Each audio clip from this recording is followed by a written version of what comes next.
Vous vous souvenez de mon ami Rabab qui prenait des leçons de science avec moi? Rabab? Ah, la fille du fabricant de sel. Oui, je me souviens d'elle. Lui est-il arrivé quelque chose? Elle va bien? Elle voudrait me voir. Est-ce que vous me permettez de l'inviter à venir à la maison? Bien sûr. Tes amis d'enfance seront toujours les bienvenus à la maison. Merci, papa.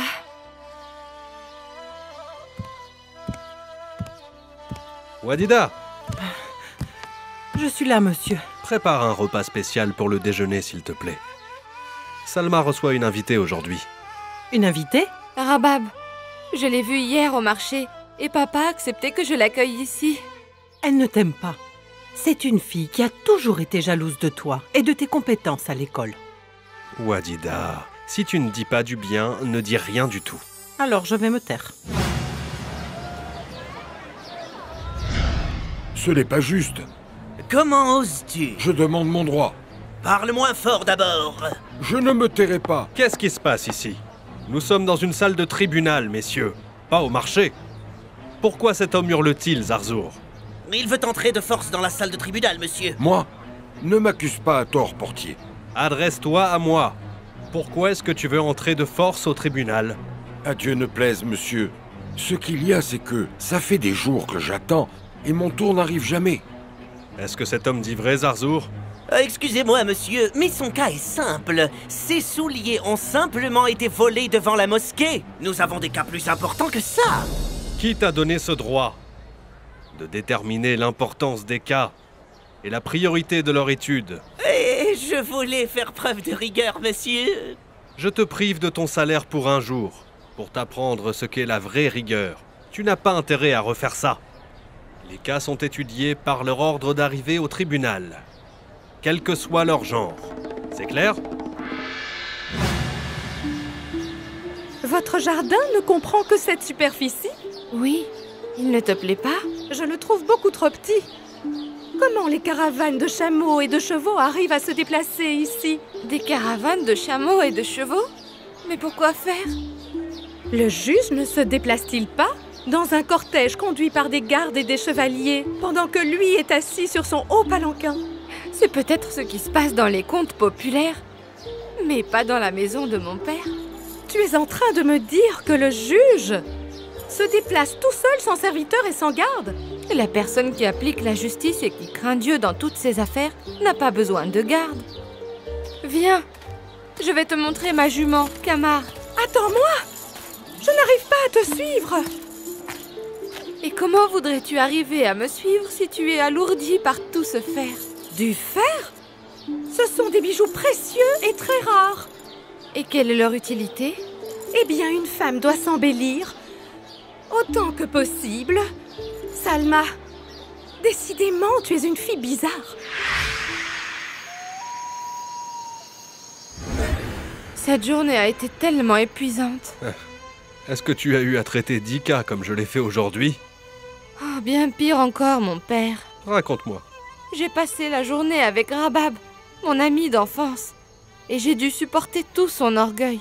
J'ai oublié de te dire que son père est devenu quelqu'un de très important. À présent, c'est lui le principal fournisseur des selles des chevaux du palais, de l'armée et de la police. Voilà donc pourquoi elle portait une tonne d'or et de bijoux. Et toi, Salma, tu n'aimerais pas avoir de beaux bijoux comme elle? Oh non, père. L'extrême richesse change négativement la morale et la nature d'une personne. Ce n'est pas une règle, ma fille. La femme de Pharaon était l'une des femmes les plus riches de son temps, et des plus valeureuses. Elle avait donc toutes les raisons d'être forte et orgueilleuse. Mais à l'inverse, elle était pour tous un exemple d'humilité et de bonté. Comment ça, papa? Racontez-moi son histoire. La reine Assia, fille de Mazahem, était le personnage féminin le plus important de son temps. Non seulement parce que c'était la femme du pharaon, mais aussi parce que son arrière-grand-père était également pharaon d'Égypte, à l'époque de notre prophète Joseph, paix soit sur lui.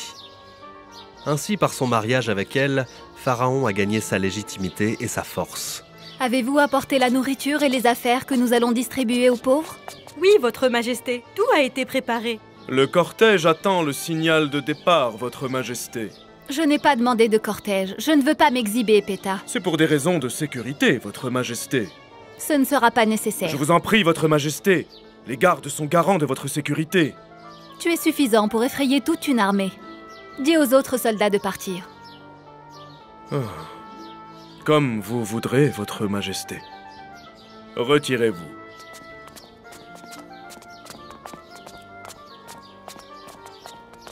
Et toi, Titi, dis aux servantes de rester ici. Tu viendras seule pour servir la princesse Estnevert. Vos désirs sont des ordres, Majesté. Dis-moi, maman, où habitent ces pauvres? Ils sont partout, ma chérie, à l'extérieur des frontières de ce palais. Vraiment? Mais moi, je ne les ai jamais vus. Nous devons toujours nous débarrasser des gardes et de leurs disciples, ma fille, pour pouvoir voir la réalité des choses.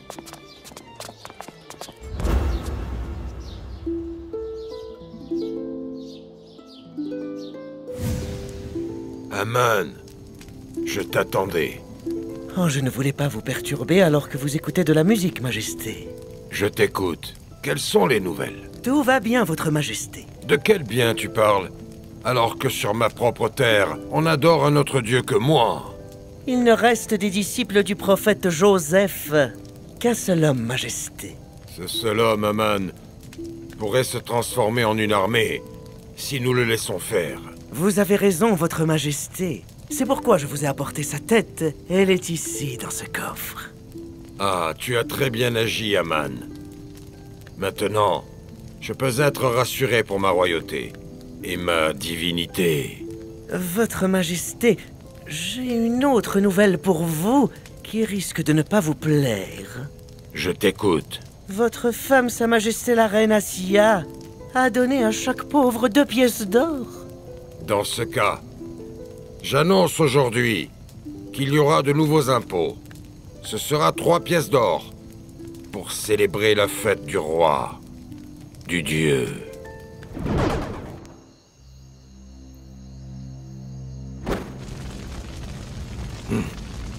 Non. Non. Non. Non, le feu est partout autour de moi. Où est l'eau? Éteignez le feu. Éteignez le feu. Ah, ah. Calme-toi, Pharaon, tout va bien. Ce n'était qu'un mauvais rêve. Tu veux dire un horrible cauchemar? Qu'est-ce que tu as vu? J'ai vu un feu intense sortir de Jérusalem et s'approcher de l'Égypte. Il brûlait tout sur son passage. Il brûlait les champs, il brûlait les palais, les temples.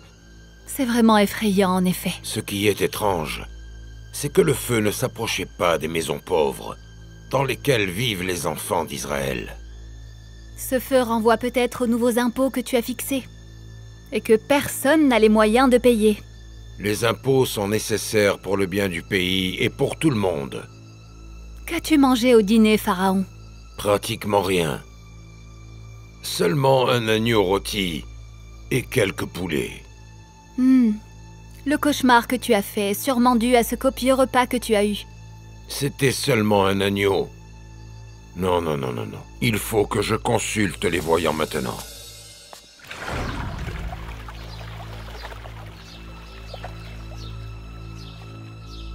Le sorcier Ainecht.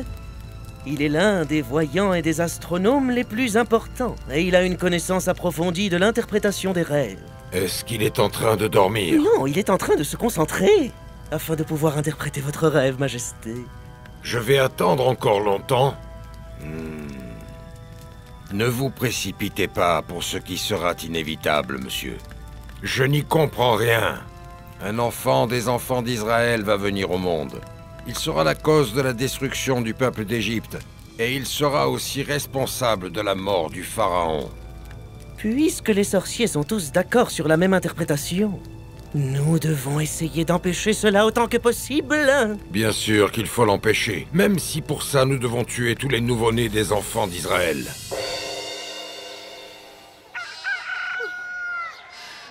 Oh, mon fils chéri. Sois patiente, Zohar. C'est la volonté de Dieu. Non, Raïl, c'est la volonté du pharaon injuste. Parle moins fort. On pourrait nous entendre. Si seulement nous avions la possibilité de quitter cet endroit. Et pour aller où, ma fille Kulthum? Ici, c'est une terre de bénédiction. Et on ne sait jamais Il y a peut-être des tyrans et des oppresseurs partout dans le monde. Le tyran que l'on connaît est mieux que celui qu'on ne connaît pas. Vous dites ça toutes les deux parce que vous n'avez pas été blessées comme moi. Mon fils a été tué devant moi alors qu'il n'était qu'un bébé.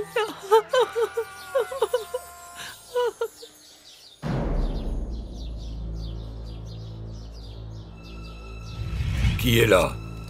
La reine Assia. Bienvenue à vous, votre majesté. C'est sans doute une affaire très sérieuse qui t'a certainement incité à venir à la salle du trône. Je voudrais te parler, Pharaon. Et en privé. Que tout le monde quitte la salle. Oh, avec la permission de leur majesté le roi et la reine.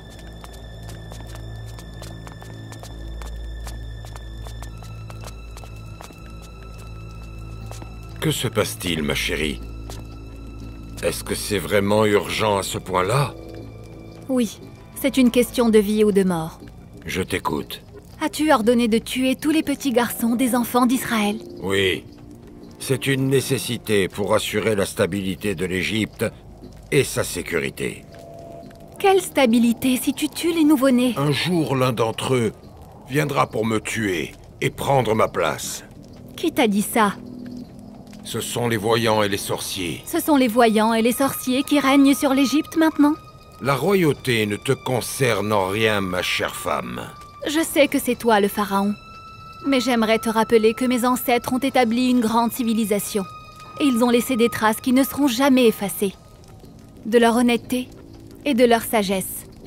C'est la reine Assia qui m'apprend les origines du règne. Non, je te préviens de la colère des faibles.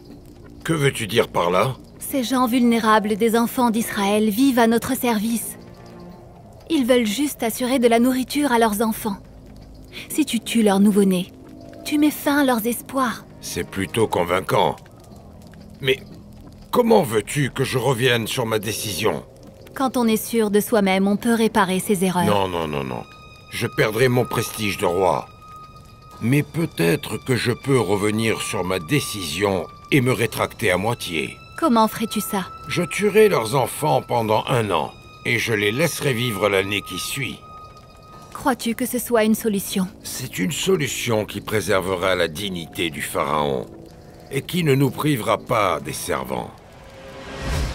L'année de pardon est passée, pendant laquelle le prophète Aaron, paix soit sur lui, est né de son père Omran et de sa mère Yochébed. Et l'année qui suivit, les gardes ont été obligés de tuer tous les garçons nouveau-nés des enfants d'Israël. Cette même année, Madame Yochébed a donné naissance à un enfant dont le visage était illuminé. Ce sera le prophète Moïse, paix soit sur lui.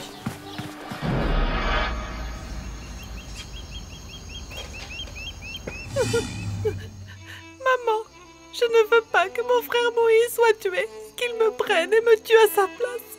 Que Dieu nous protège, Kulthum. Ne t'inquiète pas, ma chérie, ne pleure pas. Pendant mon sommeil, j'ai entendu une voix du ciel, qui m'a indiqué comment agir. Alors mon frère Moïse va vivre? Je l'espère. Qui sait, ma fille? Maintenant, va chez notre voisin Isaaki le menuisier. Est-ce que tu sais où il habite? Oui, je connais très bien sa maison. Dis-lui de te donner un petit coffre de la taille d'un bras, très bien construit, de façon à ce que l'eau n'y pénètre pas. Est-ce qu'on prépare nos affaires pour partir? Fais ce que je te dis sans discuter, et je t'expliquerai tout plus tard. Je vous remercie, Votre Majesté, pour nous avoir fait l'honneur de venir nous voir. Et aussi pour les cadeaux et la bonne nourriture. Je vous en prie. Ceci est mon devoir. Comment allez-vous aujourd'hui? Nous allons parfaitement bien grâce à votre intérêt pour nous, Votre Majesté. Pendant l'année du pardon, j'ai eu un petit garçon à la place de celui qui a été tué. Madame Yochébed, la femme du berger Omran, a donné naissance à un très beau petit garçon. Elle l'a appelé Haroun. Que Dieu garde et protège vos enfants, mesdames. Et nous vous souhaitons de tout cœur, Votre Majesté, que vous ayez aussi des garçons comme nous. Votre Majesté accepterait-elle de partager notre nourriture? Oui, avec grand plaisir. Qu'est-ce qui t'a pris, Zour? Malheur, que ma langue toujours pressée soit coupée. J'avais oublié qu'elle ne donnait pas naissance à des garçons.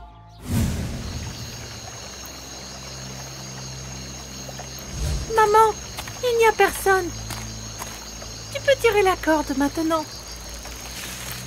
Quand le coffre arrivera sur la rive, j'allaiterai le petit, pendant que toi tu continueras à surveiller. Comme tu voudras, maman. Je te tiens. Qu'est-ce que tu as, Kulthum? Je voulais juste te taquiner. Maman, regarde, notre voisine Rahil est venue nous rendre visite. Rahil, tu es la bienvenue. Je me sentais un peu triste. Et je sais que tu es la meilleure pour réconforter et soulager les peines. Si tu le dis. Non, c'est la vérité. Yokebed, pourquoi tu regardes du côté du fleuve? Mais non, qu'est-ce que tu dis? Aurais-tu quelque chose à manger pour moi? Oui, bien sûr. Viens avec moi.